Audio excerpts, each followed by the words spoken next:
Our vision behind Brain Candy is really about creating a really amazing kids lifestyle brand in the early learning space.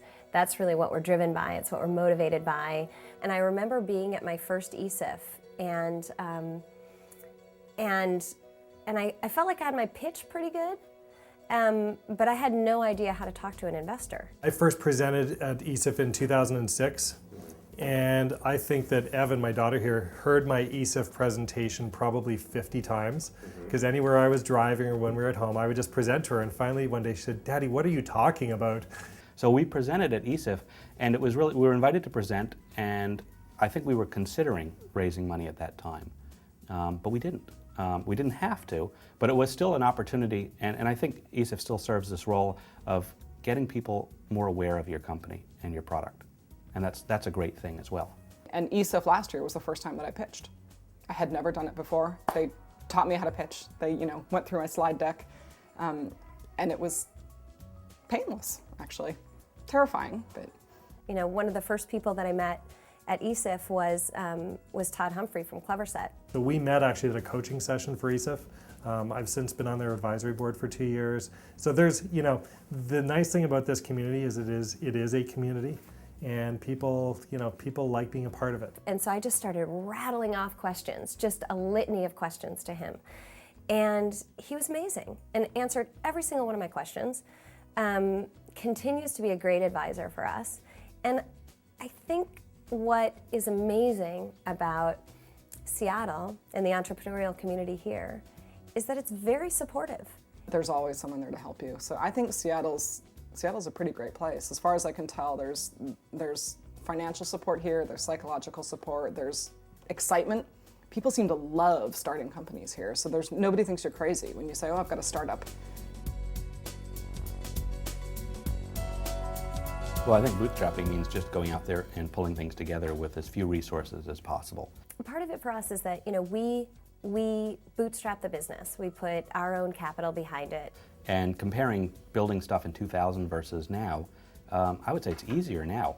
The tools are less expensive, the resources, bandwidth, connectivity, all of that is much more available to startups. You can get there a lot faster for a lot less than you used to be able to. So I think people are recognizing that. And I think venture firms that are raising billion-dollar funds are going to have a hard time placing that money. It's going to be much later stage. I think the early stage stuff is really going to be bootstrapped. We put the first $200,000 behind the business. And that was because before we took a dime of anybody else's money, we really wanted to validate that we had something that was interesting, that people would buy, that people liked. So that was kind of when we made the decision to go, okay, we've kind of spent all we can. We've got a great partner on board. We got our distribution partner on board. Now what we need to do is really capitalize the company to really let it grow. Most entrepreneurs would agree that fundraising is a full-time job and running your company is your other full-time job. We never went out and raised that big venture capital round, so we were always sort of in fundraising mode. And even if you're not actively pursuing a round, you're always building towards the next round. The fundraising process is very time-consuming. It's very inefficient.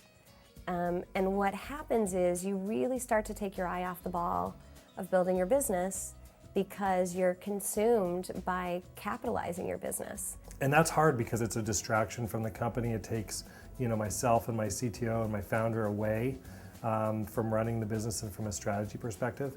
But again, it's the lifeline. It's the food into that child, and you've got to keep it flowing. You've got to keep in front of a group of investors. If you ever hope to raise a big round, you've got to be on the circuit and you've got to be meeting with people and sort of fostering those relationships. So I've made really good connections at the big pitches, but at the end of the day, it's really just tracking down individual investors and finding out who they know and who that know them and having those conversations. The most fruitful meetings I've had have been over a cup of coffee. Typically, you raise money at the last possible opportunity. Very rarely do you raise money when you don't need it. Although everyone says, "Oh, raise money when you've got plenty in the bank and go for your next round." But in reality, startups especially, when that round closes, they're at the very end.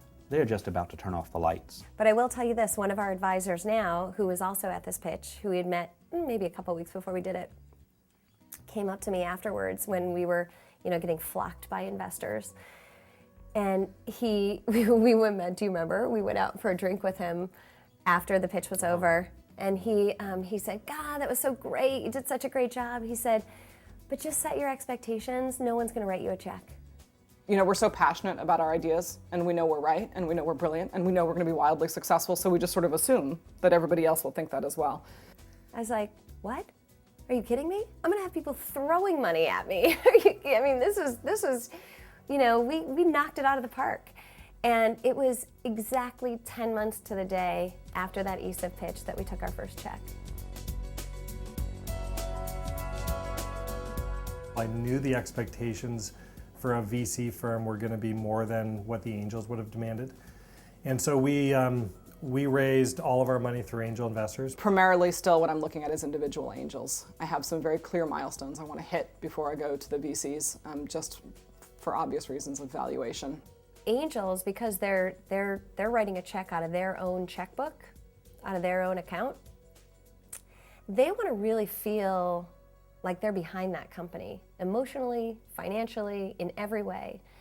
And with VCs, it's a little bit more, there's a little more attention on the spreadsheet. We did talk to a lot of venture firms, don't get me wrong, but what we did was we looked at how many companies are getting acquired for the types of return and the amount of money that would be in the business that the venture capital firms are going to demand.